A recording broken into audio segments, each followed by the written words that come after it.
Selamat pagi teman-teman. Kami dari kelompok 5 akan mempresentasikan materi mengenai multiple factor theory dari salah satu tokoh, yaitu Kelly. Nah, apa sih multiple factor theory? Yuk sama-sama kita cari tahu.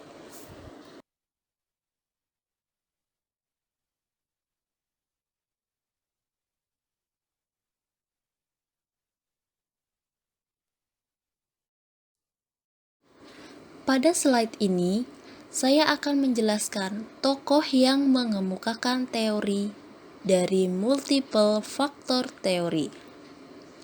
Nah, di sini ada orang pertama yang melakukan penyelidikan tes bakat pada tahun 1904 sampai dengan 1927, yaitu Charles Perman. Selanjutnya, pada tahun 1928, Hollingworth mengemukakan perbedaan prestasi anak dengan tingkat kejeniusan yang berbeda. Lalu, di tahun yang sama, ada tokoh Kelly, yaitu seorang peneliti Amerika, melakukan pengembangan analisis faktor yang digunakan pada penyusunan tes. Diikuti 10 tahun setelahnya, yaitu Thurston dari Inggris.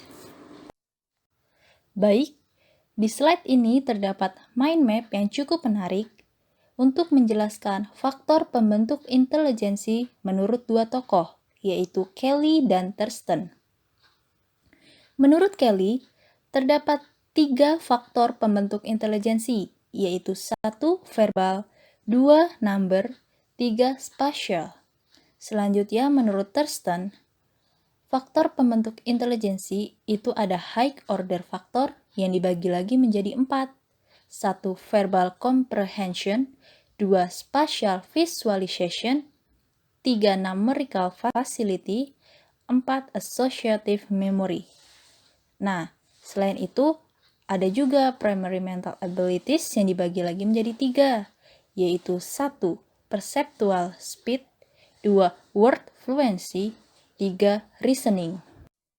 Oke, di slide ini dijelaskan bahwa multiple factor teori yang pertama menurut Kelly, yaitu kemampuan seseorang yang dibentuk oleh sejumlah unsur yang terpisah satu sama lain yang dibagi menjadi 3 bagian. Yang pertama ada verbal, yaitu kemampuan berbicara.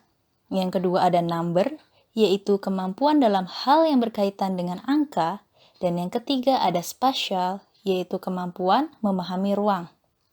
Selanjutnya, Thurston juga berpendapat bahwa multiple factor theory dibagi menjadi beberapa bagian. Yang pertama ada verbal comprehension, yaitu kemampuan untuk memahami arti kalimat.